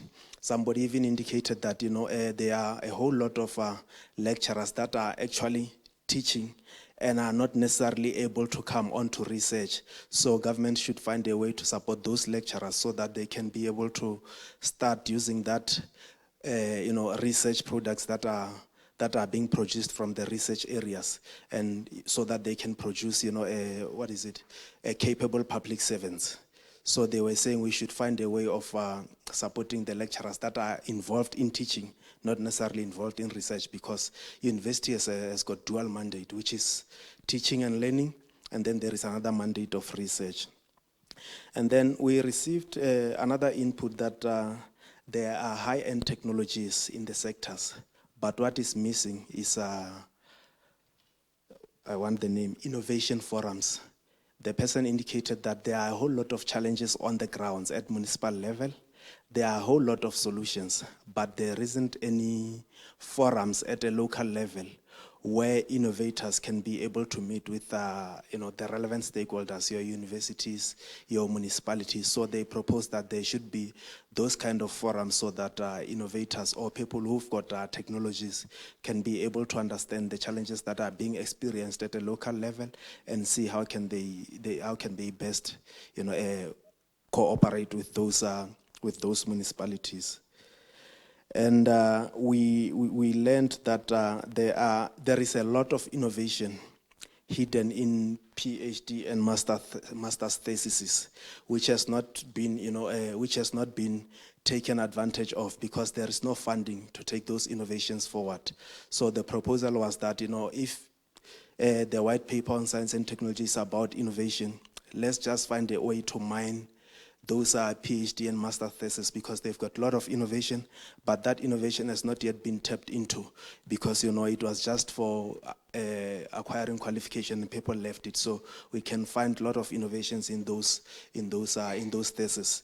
They indicated that the sectors that are most relevant will be your engineering and your built environment. So you are most likely to find a lot of innovations. We learned that there is a roadmap developed by the CSIR, which is now currently kind of collecting all the pipeline technologies in the human settlement sector. And then there is a similar strategy being developed by the Department of Human Settlements to complement the roadmap being developed by the CSIR. So the person who raised this point indicated that they will need a great deal of collaboration in terms of funding the implementation of this roadmap. We also, as we propose the smart cities and the smart infrastructure and the neighborhood of the future, CSIR indicated that they are doing studies around those areas, revitalization of the township economics, and then they also indicated that there should be a great focus on knowledge sharing and best practices. And then a point that was raised was around a number of drones that are being sent around all over. Somebody indicated that it's becoming difficult to really manage the traffic of drones because there are a whole lot of drones around the area. Yes, we need them to manage service delivery, but now how do we manage this traffic of drones? Even in the human settlements, we are sending drones around to try and monitor projects, but apparently they are causing another challenge in terms of managing the safety of these drones. And then we received some inputs about the skills development in the MICT SETA, and then they indicated that there is funding actually available to fund ICT skills and new skills responsible for the fourth industrial revolution. And then they indicated that they will be establishing a unit for the fourth industrial revolution. What is it that I could be missing? Okay, there is evidence mapping and synthesis hub in the Department of Planning, Monitoring and Evaluation. The evidence map is about there is evidence map for human settlements that is able to assist with ICTs. It's an ICT solution, but it is able to extract that data, and then it's an evidence map for human settlements. And somebody raised a serious concern to say, but how can we best collaborate as stakeholders? What are the standards? How can we best ensure that who is responsible for this and then is able to kind of implement whatever it is that he committed to in terms of the collaboration? Because sometimes collaboration can just be collaboration in writing, but unfortunately it doesn't, become implementable. So he said, should we have standards for collaboration and something like that? And then the last input which came from the municipality was during implementation of projects, national should be visible across, not only during the first few periods of the project, should be visible across the whole project until finished, because normally national departments are visible during the launch, during the first few months, and the project breaks down and national departments officials are nowhere to be seen. So that's almost it, unless there is something I may have been missing, if anyone from our forum or breakaway would like to add something. But I think I've reported them all. Thanks. Thank you very much, Ephraim and Eric. I was thinking of my school teacher that if there are two E's, math school teacher is E squared. Thank you, E squared. Okay, the program says way forward. Where to from here? I think Noshata would lead us into that. Maybe if you have other ideas, would welcome ideas. Where to from here? But the most where to from here is that communication will continue. Emails will continue to come. Don't delete them. Don't put them on that other list of emails. Read them. If you see they are not relevant, you pass them to the relevant person, because communication through email is still something that we continue to do. And another set of way forward, where to from here, Noshas? Let me first thank you for availing yourselves for today and staying with us until now. So as part of the way forward, let me indicate that normally with our seminars, we produce a report. Because of the nature of this engagement and its input into the decadal planning process that we are still working on within the DST, I'd like to highlight that when we produce the report, we're going to do something slightly different. That it's not just a report that we'll give to you, colleagues. We'll share with you the report of the seminar, but we'll also give you space to make your inputs on that report, but also make additional suggestions because we are aware that the time that we had today may not have been sufficient, even though we've admitted and we acknowledge that this is one of a series of engagements.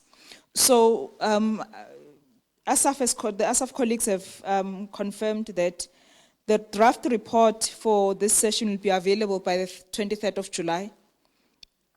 And then you'll have until the 16th of August to give us back your input. That's just on the report. But there's nothing that is going to stop you from being able to engage directly with the DST colleagues responsible for the work in terms of the white paper. So I'm going to share 2 email addresses for now that you can use. If you're in the ILED group, if you're in Eric's group, you will send your inputs to, let me give you the email address. It's busisiwe.ntuli@dst.gov.za. So busisiwe ntuli, busisiwe.ntuli@dst.gov.za. But she's on Tebucho's mailing list as well. The other one is Mr. Tsepang Mosia. Tsepang is TS. Oh, it's on the program.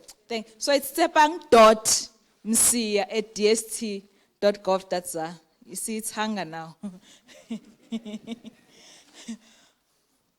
As we engage on this journey, one of the things that is also critical is that, we highlighted it in the session that we had, that with today's conversations, there's a number of engagements that have been planned.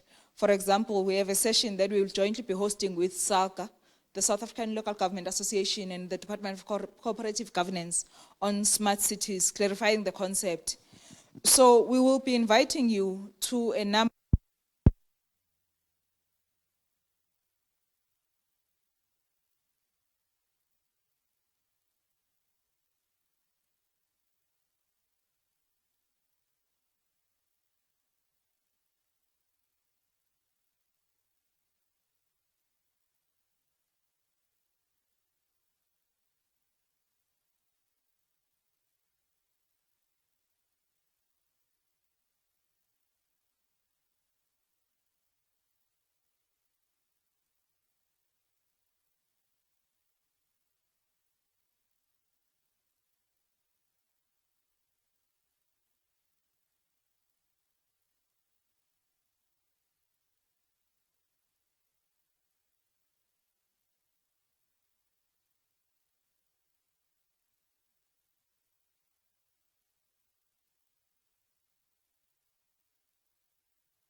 we put forward within the space of harnessing science for development objectives, that it's a plan that we can all jointly own. It's not a DST and its entities plan, but it's a national plan. And with that note, I would like to thank you and enjoy your lunch. Thank you very much. I think the enjoy your lunch has been said. Presentations, we'll ask the presenters to give us permission to send you the presentations so that you have a look at them. And let's continue talking and networking and deliberating. Enjoy your lunch again. Thank you.